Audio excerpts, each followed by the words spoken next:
Welcome you all. I am doctor गरिमा सिहाग।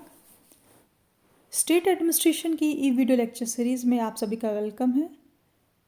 आज जो हमारा टॉपिक है वो है राज्य सचिवालय, स्टेट सेक्रेटेरिएट।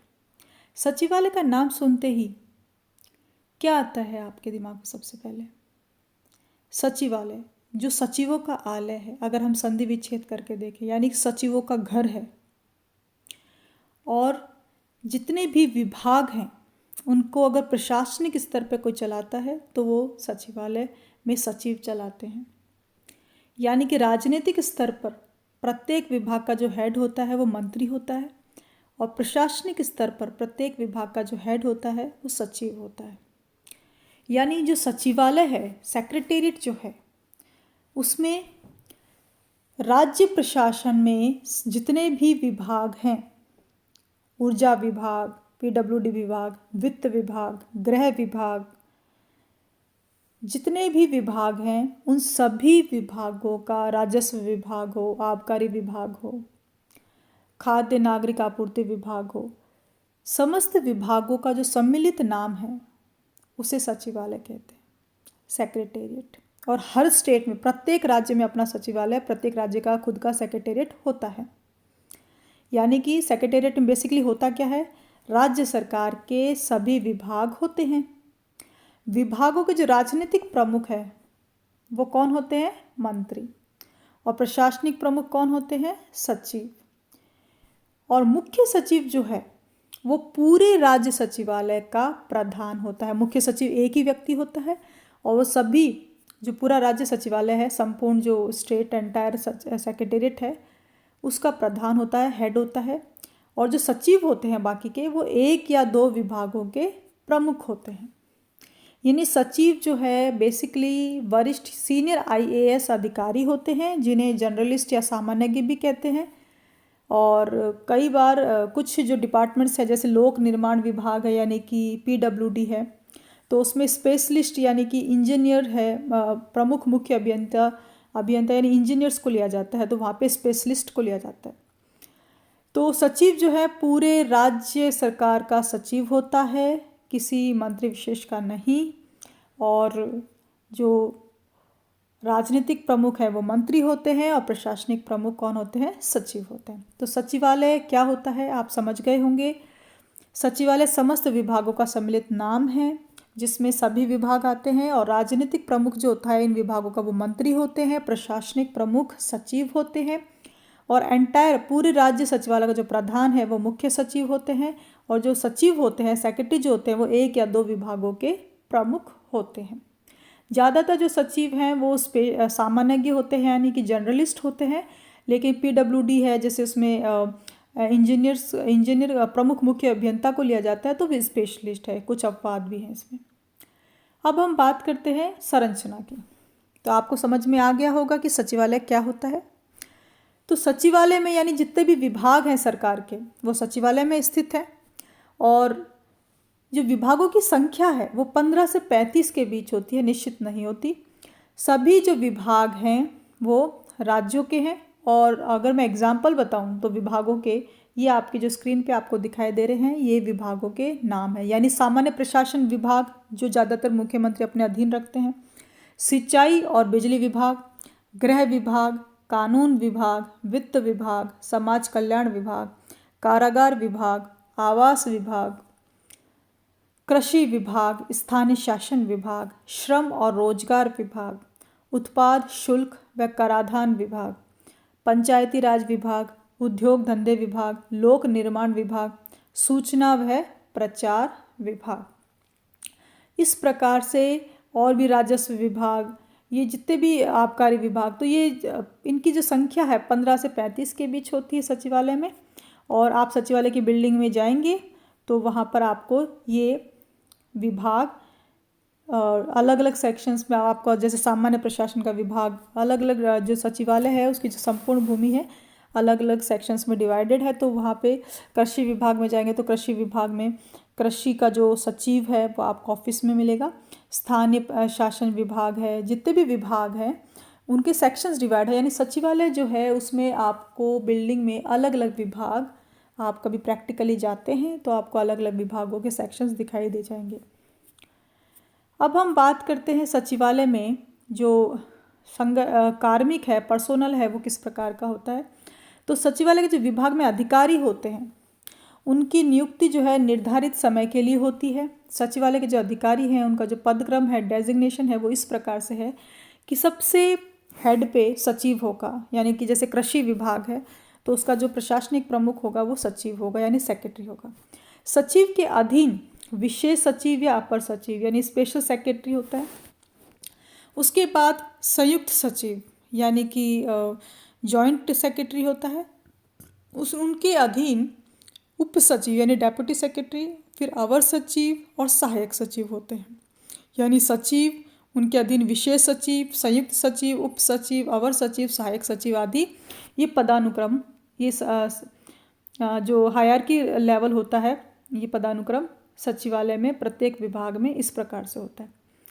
तो सचिवालय में जो अधिकारी हैं उनके अधीन, इन सचिवों के अधीन जो अधिकारी काम करते हैं, जो कर्मचारी काम करते हैं, वो इस प्रकार से होते हैं कि अनुभाग अधिकारी होता है, यानी कि सहायक सचिव के नीचे अनुभाग अधिकारी होगा, और उनके जो अधीन है सहायक अधीक्षक, उच्च श्रेणी लिपिक यानी यूडीसी, अवर श्रेणी लिपिक एलडीसी, आशु लिपिक, टंकिक, स्टेनोग्राफर, श्रमिक आदि लेबरर्स, ये सभी मिलकर सचिवालय के पर्सोनल यानी कार्मिक जो है सिस्टम है उसको बनाते हैं। अब हम आते हैं सचिवालय के कार्यों पर।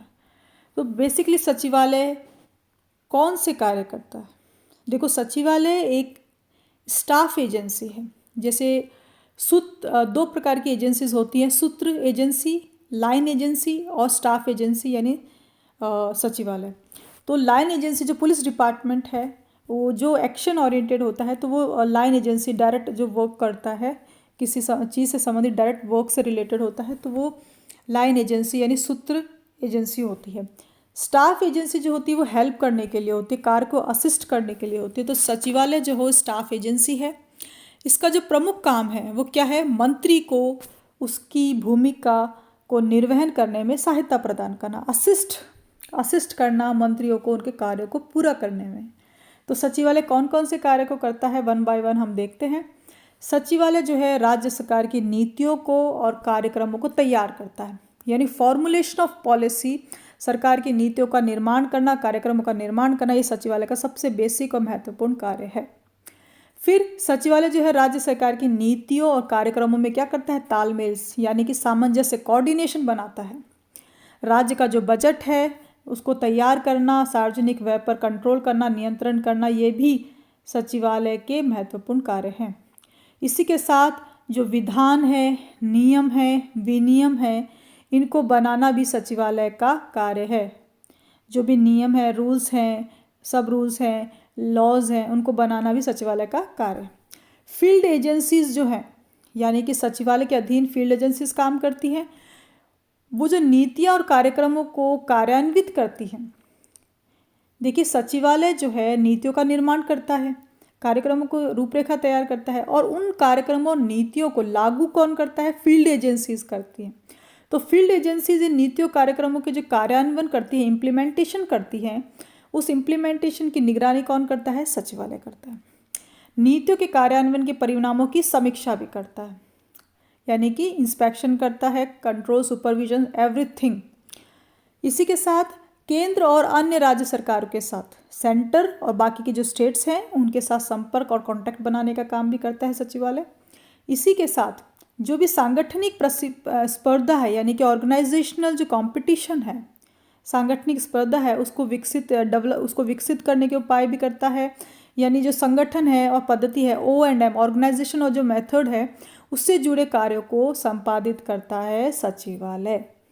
मतलब सचिवालय के जो फंक्शंस हैं काफ़ी इम्पॉर्टेंट हैं। इसी के साथ कुछ और फंक्शंस भी हैं, जैसे मंत्रियों को राज्य विधानमंडल से जुड़ी जिम्मेदारियों के निर्वहन में सहायता प्रदान करना।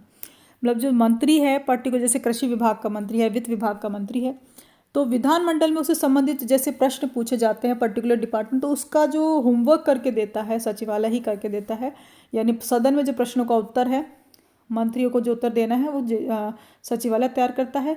इसके साथ विभाग के जो प्रमुखों की नियुक्ति करना है, वेतन प्रशासन की संस्थापना के कार्य देखना है, ये भी सचिवालय करता है। विभाग के जो प्रमुख है, हेड है, उनकी नियुक्ति करना और संस्थापना एस्टैब्लिशमेंट के कार्यों की देखरेख करना। इसी के साथ जो सचिवालय है राज्य सरकार के सूचना भंडार के रूप में कार्य करता है, यानी कि जो संपूर्ण सूचना है, जितना भी शासन से संबंधित, राज्य प्रशासन से संबंधित सूचना भंडार है, वो सचिवालय के पास होता है। राज्य की जो वित्तीय स्थिति है उसको कैसे सुधार, बार बार उसमें समय समय पर स्टेप बाय स्टेप किस तरह से इम्प्रूवमेंट किया जा सकता है, संभावना को तलाश करना, कैसे क्या उपाय अपनाया जा सकता है, तो सचिवालय इस वित्तीय स्थिति को सुधारने में अपनी भूमिका का निर्वहन करता है। इसी के साथ जो पब्लिक ग्रीवियंसेस हैं, यानी सर्वसाधारण की जो शिकायतें हैं, अभ्यावेदन हैं, अपीलें हैं, याचिकाएं हैं, उनको प्राप्त करके उनका समाधान और निराकरण भी सचिवालय खोजता है। सेवा संबंधी जो नियम होते हैं, रूल्स, जो सर्विस के रूल्स होते हैं, उनमें संशोधन का जो अनुमोदन है वो भी सचिवालय ही करता है। इस प्रकार सचिवालय के जो निम्नलिखित जो कार्य हैं, हमने इन कार्यों को हमने डिस्कस किया है। तो ये 14 जो फंक्शंस हैं, इसके अलावा और भी फंक्शंस आप बुक पढ़ेंगे तो आपको और भी फंक्शंस मिलेंगे। तो ये जो मेन फंक्शंस हैं वो हमने डिस्कस की। ये सभी अगर आप अपने आंसर में मेंशन करते तो आपका आंसर पूर्ण बन जाएगा। तो सचिवालय के यही सब कार्य हैं। सचिवालय का सबसे इम्पॉर्टेंट बेसिक जो कार्य है वो है राज्य सरकार की नीतियों का निर्माण करना, पॉलिसी फॉर्मुलेशन। और पॉलिसी को जो इम्प्लीमेंट करता है वो कौन करता है? निदेशालय करते हैं, डायरेक्टरेट करते हैं। और उन पॉलिसीज़ को जो फील्ड एजेंसीज यानी डायरेक्टरेट जो उनको इम्प्लीमेंट करते हैं, लागू करते हैं, उन पर निगरानी भी सचिवालय करता है। यानी नीति निर्माण के बाद उसको लागू करवाने का कार्य भी सचिवालय करता है। अब देखते हैं प्रशासनिक सुधार आयोग ने सचिवालय से संबंधित, यानी राज्य प्रशासन के सचिवालय से संबंधित कौन सी सिफारिशें दी हैं। तो देखिए, अभी तक हमारे देश में 2 प्रशासनिक सुधार आयोगों का गठन हुआ है।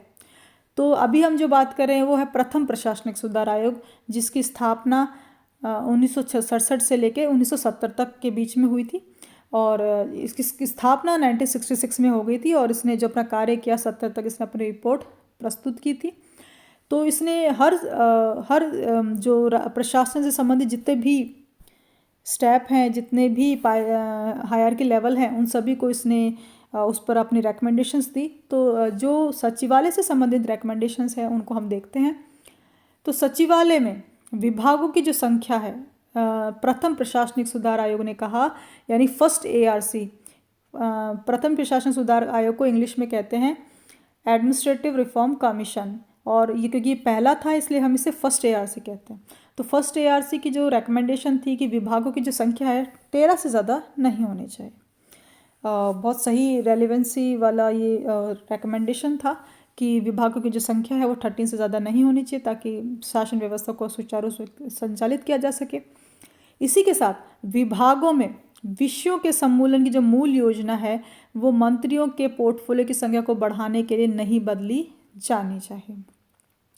यानी जो विभागों में जो विषय हैं, जो वो सिर्फ है ना विभागों की संख्या को बढ़ाने के लिए नहीं बदला जाना चाहिए। और जो मुख्य सचिव है उसके प्रभार के अधीन एक कार्मिक विभाग की स्थापना होनी चाहिए और ये मुख्यमंत्री के डायरेक्ट नियंत्रण में कार्य करे। तो इसकी ये जो रिकमेंडेशन है 3rd नंबर की कि एक पर्सोनल डिपार्टमेंट होना चाहिए, वो मुख्यमंत्री के अधीन काम करे। तो ये रिकमेंडेशन मान ली गई है और जो वर्तमान में कार्मिक विभाग है वो मुख्यमंत्री के अधीन ही कार्य करता है। जो विभिन्न सचिवालय हैं, विभागों के बीच विषयों का वितरण इस प्रकार से होना चाहिए कि वे प्रशासनिक गतिविधियों के एक निर्दिष्ट भाग के साथ कार्य करने में सक्षम हो। तो सचिवालय में जो विभाग है उनके जो बीच में जो विषय हैं उनका एलोकेशन इस तरह से होना चाहिए कि वो एक साथ जो है कोऑर्डिनेशन से कार्य कर सकें। ये रिकमेंडेशंस थी ARC की। कुछ और रिकमेंडेशन है, जो सचिवालय द्वारा निष्पादित किए जाने वाले जो कार्यपालिका संबंधित कार्य हैं उनको कार्यपालिक संगठनों को ट्रांसफ़र कर देना चाहिए। यानी कि जो सचिवालय है जो कार्यपालिका संबंधी कार्यों को जो कहता है पर्टिकुलर अप्रोप्रिएट कार्यपालिका संगठनों को उनको ट्रांसफ़र कर देना चाहिए। दूसरा है कि जितने भी विशिष्ट विषय हैं उनसे जुड़े जो विभागों में जो 2 कर्मचारी प्रकोष्ठ हैं, जैसे नियोजन और नीति पर एक संयुक्त प्रकोष्ठ, एक वित्तीय प्रकोष्ठ आदि, ये है इनकी स्थापना विभागों में करनी चाहिए। विशिष्ट विषय से जो जुड़े विभाग हैं उनमें नियोजन नीति से जुड़े प्रकोष्ठ या वित्तीय प्रकोष्ठ की स्थापना की जानी चाहिए। प्रत्येक विभाग में एक नीतिगत जो सलाहकार है उसकी समिति का गठन होना चाहिए और मंत्री के नीचे जो विचार विमर्श है, निर्णय के जो मात्र 2 स्तर होना चाहिए, और जो पटल अधिकारी प्रणाली की जो प्रत्येक पंक्ति को यह काम सौंपा जाना चाहिए, ताकि जो मंत्री के नीचे विचार विमर्श और निर्णय के 2 स्तरों की जो बात है वो ये है कि जो त्वरित निर्णय लिए जा सके और मंत्री तक जो है उचित समय पर सूचना पहुंच सके। तो पटल अधिकारी प्रणाली की स्थापना की जाए, डेस्क ऑफिसर जो सिस्टम होता है। तो ये जो इसमें कुछ रिकमेंडेशंस, क्योंकि ये 1970 में इसने अपनी सिफारिशें फर्स्ट ARC ने दे दी थी। उसके बाद सेकंड ARC आया और उसने 2005 में उसका गठन हुआ और 2009 तक उसने अपनी सिफारिशें अलग अलग राज्य प्रशासन पे, पुलिस प्रशासन पे, केंद्र प्रशासन पे, RTI पे अलग अलग अपनी रिपोर्ट्स प्रस्तुत की। तो फर्स्ट ARC जो 1966 से 1970 के बीच में आया, हमने इसके रिकमेंडेशंस को देखा और इन रिकमेंडेशंस में कुछ रिकमेंडेशंस को मान लिया गया, जैसे कार्मिक विभाग की स्थापना की बात है, मुख्यमंत्री के प्रत्यक्ष नियंत्रण में कार्मिक विभाग कार्य करे। तो इस प्रकार काफ़ी रिकमेंडेशंस को मान लिया गया है। और ये जो आप अपना आंसर लिखेंगे सचिवालय से संबंधित, तो प्रशासनिक सुधार आयोग की सिफारिशों को भी बीच में आपको मेंशन करना चाहिए, इससे आपका आंसर कंप्लीट हो जाएगा। Thank you.